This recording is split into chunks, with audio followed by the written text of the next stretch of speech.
within salaried positions that are just individual contracts, you still got to then decide, well, have they kept pace with market rate? Whatever that is, whatever the industry that is there a justified reason why he was $60,000 2 years ago and he hasn't moved from $60,000 2 years later? There might be, depending on the industry, but again, that whole market rate needs to be looked at. In RSMS, the most important area, in my opinion, in the visa application is around the issue of the qualifications. And I just want to draw your attention back to the policies, which are probably some of the more common ones. When we're dealing with, there's different categories of what you must demonstrate. Trades have to do a skills assessment, unless they're exempted, or we've got the non-trades can just deal with the ANSCO criteria. The specific policy around qualifications, in particular the Australian qualification framework, particular occupations where the requirement in ANSCO is a Cert 3 and 2 years experience or a Cert 4, and making sure you really are across that. The PAM policy has always been a changing field. It's quite overly wordy. It's where there's an opportunity for case officers to also misinterpret it. In particular, if you've got clients that have done RPL, there's a whole lot of commentary around RPL that's been revised because RPL providers and the registered training organisations that actually issue them have been found to be fraudulent themselves, or just accepted on face value a form that says, yes, I've done this, this and this. So there's very specific RPL. If someone holds a certificate 3 and 4 in cookery based 100% on RPL, it's not acceptable. If they've completed an RTO course and they acquired a certain percentage of that through an RPL legitimate process, that's a different story. But within the permanent skilled area, there's always been a long battle with this one. It's not new, but it's always a little bit changing. The requirements used to be for, say, a chef with a Cert, if you had a cook or a chef with a Cert 4, they were insisting on work experience when ANSCO doesn't. That's been reversed, so it's quite clear. If it's only a Cert 3 plus 2 years experience, if it's a Cert 4, then you don't need to have the experience. And that's clearly stated in the PANS. But, it's a good point. I just think when you're dealing with that type of case, that a submission around the qualifications is very necessary because it's a confusing area for case officers themselves. And you need to go in there, dig out what's relevant to your client and make that case and have that attached to the file as well. And that is where we've got some time left over for a few more questions.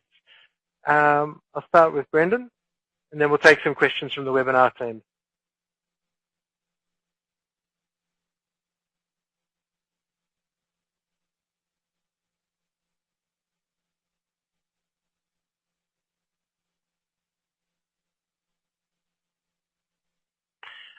In terms of under a direct entry or under a transitional stream?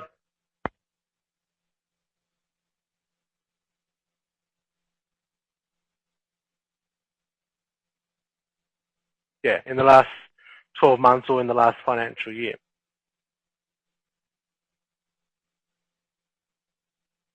Yep.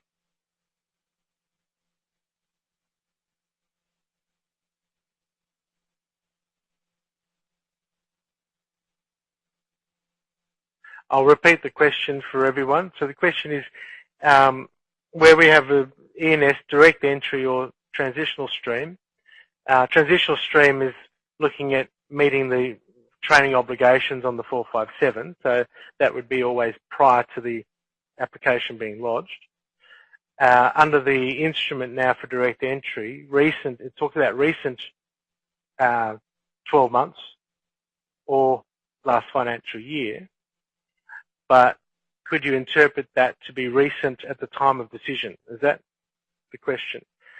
I don't think I'd want to run that risk, even though there might be a drafting. I'd have to relook at how that's drafted in the instrument. I certainly know that the intent would be prior to the application. I'd have to recheck what the wording is there. The only other aspect is that there's also the clause where it's reasonable for the minister to not to disregard it, which is certainly there in the transitional stream. where, they allow now, you can calculate your total period of 2 years, and if you're still at 1%, even though you're short in 1 year, if you're high in the other, you can club it together. That's reasonable.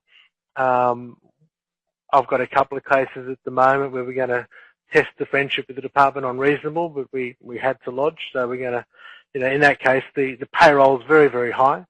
The expenditure is very high, including full salary on learning development manager and a whole training program. You're about, you're not on the money, but in my view, it's reasonable to disregard because the intent of training is there, and it's certainly why the whole training benchmark has been dumped.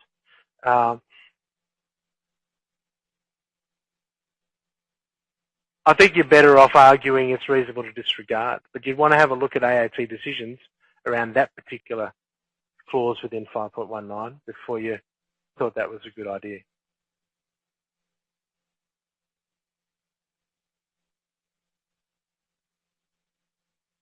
Yep.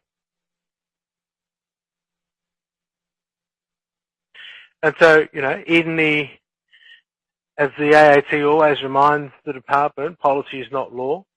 If the instrument is drafted that it can be interpreted in that way, then, a strong argument, the AAT would get the AAT to, take that same interpretation and disregard the policy, potentially. They can also go with the policy too.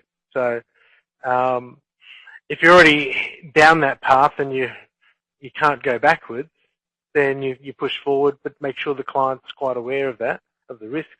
But certainly, it's got, it may have scope. I couldn't tell you more without pulling it all on the table and pulling it apart together. But we might do that. Yeah. Okay.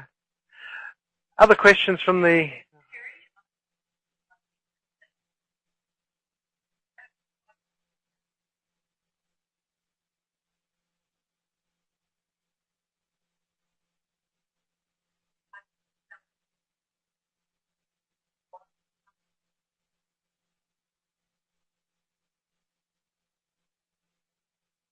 So I'm going to have to remember the question. He's been asked to provide a market salary report.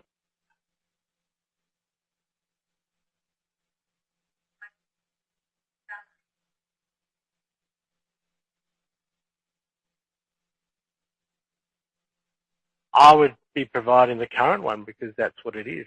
If that's higher, I mean, logically that would be higher than what it was before. If he wants to cover both bases, prove that at the time of application market salary was correct, but certainly updating salary throughout the process to higher salaries is okay, as long as it's still arguable that it's market salary.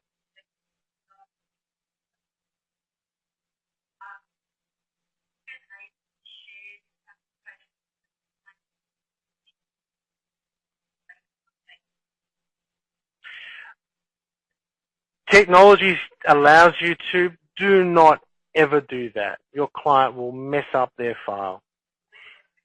Oh, sorry. Can agents share with their client their IMI account?